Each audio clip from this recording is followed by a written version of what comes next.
మారెడ్డి పట్టాభిరామ్ గారు, Andhra Pradesh Swachhandhra machine chairman, అలాగే MA Gafoor గారు, సీనియర్ సిపిఎం నాయకులు, మాజీ శాసనసభ్యులు గఫూర్ గారు మనతో చర్చలో పాల్గొంటున్నారు.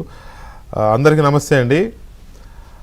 చర్చలోకి వెళ్లే ముందు ఈ హైదరాబాద్ మెట్రో డెవలప్మెంట్ అథారిటీ, అలాగే Andhra Pradesh Amaravati CRDA capital region development authority, ఈ రెండింటికి సంబంధించిన చిన్న బ్రీఫ్ ఇది చెప్తాను. దయచేసి కొంచెం టైం ఇచ్చేస్తాను. అందులో ముందుగా హైదరాబాద్ మనం తీసుకున్నట్లయితే గ్రాఫిక్స్ కూడా ఉన్నాయి, చూడొచ్చు.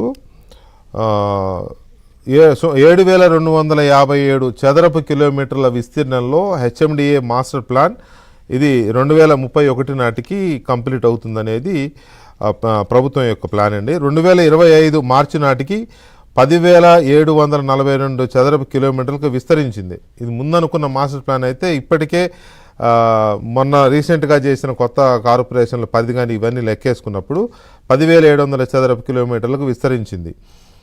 హెచ్ఎండిఏ పరిధి అదనంగా 5,000 చదరపు కిలోమీటర్లు పెరిగిందనమాట అంతకుముందు దానికి ఇప్పటికీ.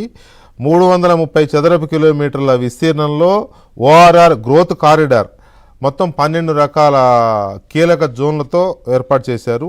నివాస, వాణిజ్య, పరిశ్రమల, పర్యావరణ సంరక్షణ ప్రాంతాలు ఇందులో ఉంటాయి. ఈ జోన్స్లో అభివృద్ధి కేవలం నగర కేంద్రంలోనే కాకుండా కొత్త అర్బన్ నోడ్స్ ద్వారా కూడా అన్ని దిశలకు విస్తరించేలాగా ఈ ప్రణాళిక రచించారు.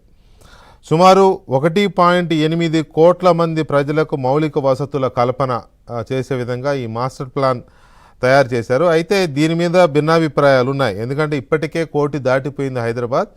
వచ్చే 25 ఏళ్లలో ఇది 2.5 కోట్ల దాటే అవకాశం ఉంది అనుకుంటున్నారు. కానీ ఈ మాస్టర్ ప్లాన్ 1,80,00,000కు మౌలిక వసతులను చేశారు కాబట్టి మరి ఏమన్నా ఎక్స్పాండ్ చేస్తారా చూడాలి. మళ్ళీ భవిష్యత్తులో మాస్టర్ ప్లాన్ 2015 కూడా రూపొందించే అంటే 2050 సంవత్సరాన్ని దృష్టిలో పెట్టుకొని మాస్టర్ ప్లాన్ రూపొందించే ఆలోచనలో ఉంది ప్రభుత్వం. అంటే నేను అన్నది అదే, జనాభా పెరుగుతోంది కాబట్టి పెంచుతారా అనేది. ఇది హైదరాబాద్ మెట్రో డెవలప్మెంట్ అథారిటీకి సంబంధించిన అంశం అండి. ఇక మనం ఒకసారి Amaravati CRDA capital region development అథారిటీకి సంబంధించి మనం చూసినట్లయితే 217 చదరపు కిలోమీటర్ల విస్తీర్ణంలో దాని మెయిన్ ఇది డెవలప్ చేస్తున్నారు.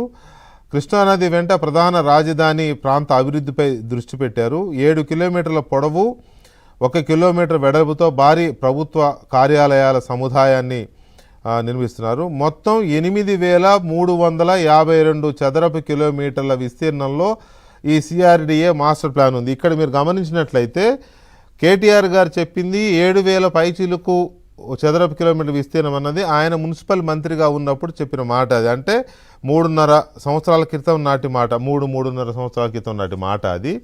ఇప్పుడు అది 10,000కు పెరిగిపోయింది. ఈ గవర్నమెంట్ వచ్చిన తర్వాత మాస్టర్ ప్లాన్ కొత్తదాన్ని 2031కి తయారు చేశారు, అది పెరిగింది.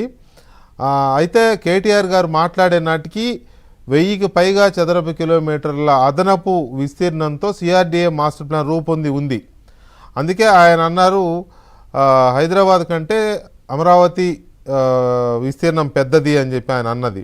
అయితే అమరావతి ఫేజ్ 2 కూడా ఇప్పుడు మాస్టర్ ప్లాన్ వస్తుంది. అది మరొక 709.6 చదరపు కిలోమీటర్ల వరకు విస్తరణ లక్ష్యంగా ఈ ఫేజ్ 2 వస్తోంది. దీంట్లో కొత్తగా economic zones, sports city, smart industries ఏర్పాటు చేయాలనే ఒక ప్రణాళిక ఉంది.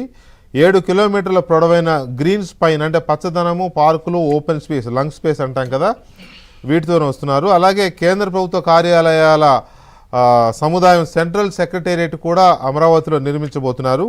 బలమైన అర్బన్ గ్రిడ్ సిస్టము, పర్యావరణ అనుకూల మౌలిక వసతులు, under ground power and gas connections, everything. అంటే ఎప్పుడు కూడా లేటెస్ట్గా కట్టే వాళ్ళకి లేటెస్ట్ టెక్నాలజీ అవన్నీ అందుబాటులో ఉంటాయి కూడా, అది కొంత వాళ్ళు అడాప్ట్ చేసుకుంటున్నారు. సో ఇది హైదరాబాద్ అమరావతి పోటీ పడుతున్న తీరు. అయితే అమరావతి ఒక నగరంగా రూపుదిద్దడానికి చాలా టైం పట్టవచ్చు. హైదరాబాద్తో దీంతో మనం పోల్చలేము అప్పుడే. కానీ ఆ మాస్టర్ ప్లాన్ కానీ లేకపోతే దానికి డిజైన్ చేసుకుంటున్న తీరు కానీ నేను ప్రస్తావించదలుచుకున్నాను ఇక్కడ. ఎందుకంటే మున్సిపల్ మంత్రిగా తెలంగాణకు పనిచేసిన కేటీఆర్ గారే దాన్ని కంపేర్ చేశారు కాబట్టి ఆ ప్లాన్లలో ఉన్న దీన్ని నేను మీ దృష్టికి తేదలుచుకున్న ప్రజల దృష్టికి, రెండు రాష్ట్రాల ప్రజల దృష్టికి. సో పట్టాభి గారు, గఫూర్ గారు అండ్ మహేష్ గారు, ఒకసారి కేటీఆర్ గారు ఏమన్నారో ఒకసారి చూద్దాము. చూసిన తర్వాత చర్చలోకి వెళ్దాం. As it is, HMDA is the largest metro development authority in the country with 7,000 plus square kilometers. Hyderabad Metro Development Authority is the largest urban development authority in the country. ఆ మధ్యలో అమరావతి కొన్ని రోజులు ఆంధ్రప్రదేశ్లో మనకంటే పెద్ద అర్బన్ డెవలప్మెంట్ అథారిటీ క్రియేట్ అయింది. కాకపోతే ప్రస్తుతం అక్కడ కార్యక్రమాలు ఏమీ జరగడం లేదు. కాబట్టి you can definitely say that Hyderabad continues to remain and will be the largest urban development authority in the country today. Right. Pattabhi garu నమస్తే.